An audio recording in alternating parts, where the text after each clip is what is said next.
Welcome back, everybody. In this video, our focus is going to be lesson number 52. And in lesson number 52, we are playing most of the chords that we played in 51, with one exception. In measure 3, 4, 5, you are playing something a little bit different than what you play in lesson 51. In measure 52, there is a couple of things that I would like, well, there's always going to be a couple of things I want to go over. Let's start with the number of voices. We have 3 voices in lesson 52. We have a top voice playing in the first measure, for example. We're playing the first string open with the top voice, always with our ring finger. So there's 4 counts right there. 1, 2, 3, 4. You have the middle voice, which has the 8th notes and the 8th rests. So you have an 8th rest followed by 2 8th notes played together with your INM. 8th rest, INM. 8th rest, INM. 8th rest, INM. And then your bottom voice, you just have quarter notes just like the top voice. And those are going to be C. So together it would sound. So when you play the top voice and the bottom voice together, that is the middle voice's time to rest. That is the 8th rest. Rest, play, rest, play. Okay? So the first measure would just be this. Notice I am using a rest stroke for the top voice, the high E. This is exactly what he mentions in the small body of text right above lesson 52. He says the technique of simultaneously playing the bass together with an accented top string. Okay, you can obviously play that high E with a free stroke, but just play it louder than you normally would, so that it's louder than everything else. Hear that? As opposed to see how you could barely hear it, or hear how you can barely hear it. It's all a matter of controlling the fingers. So if you do a rest stroke, it becomes much easier to execute that well. That's what I'm trying to say. Okay. And then you have all of the other notes. So you just read all of the notes, so on and so forth. I want to talk to you about measure 3, measure 4, measure 5. In measure 5, again, we have that C sharp. Your first finger is going to shift to the 2nd fret. And this is going to be your C sharp. And then your 4th finger is going to reach over to the A on the first string. Oops. Just like that. This chord in particular is a change in the harmonic makeup, I guess you could say. There's harmonic movement. Something is happening, something is changing, and this is an opportunity for us to build up to, and it's also an opportunity for us to play loud and eventually resolve into measure 6. That is going to be your resolution, because we are going from an A7 chord.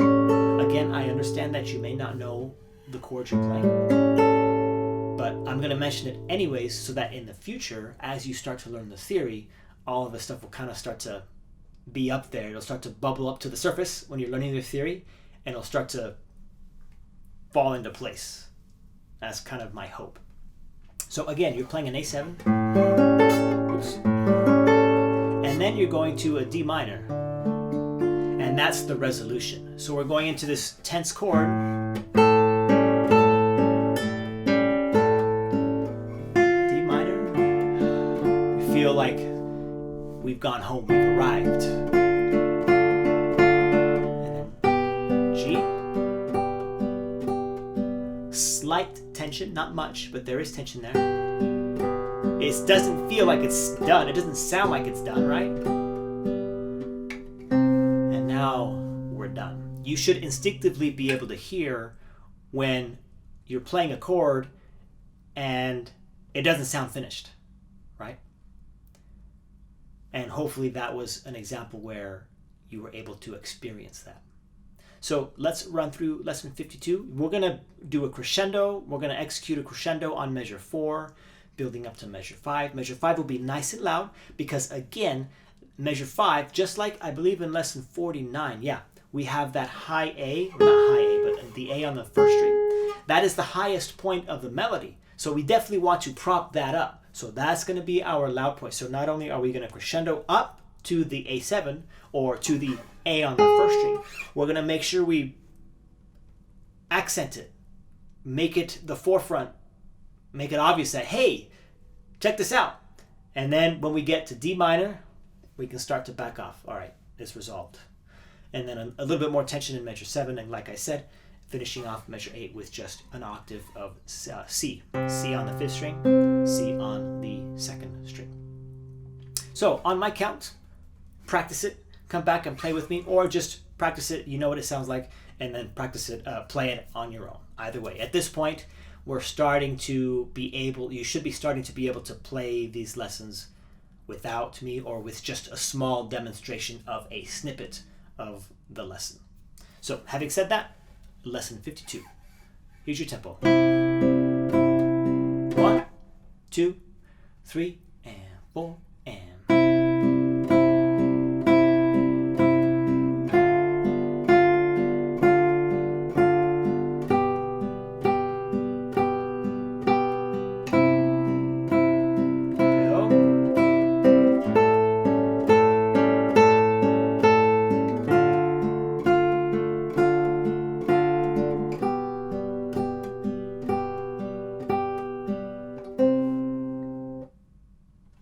And there you have lesson number 52. I did, for a moment, I think I did it once. When I got to that A, I staggered my thumb with my ring finger, which can sound really nice. It kind of adds this little touch of variety. And then when it happens, not so often, when it happens here and there, it's like, ooh, that's kind of nice. But don't do it all the time. You don't want to do this.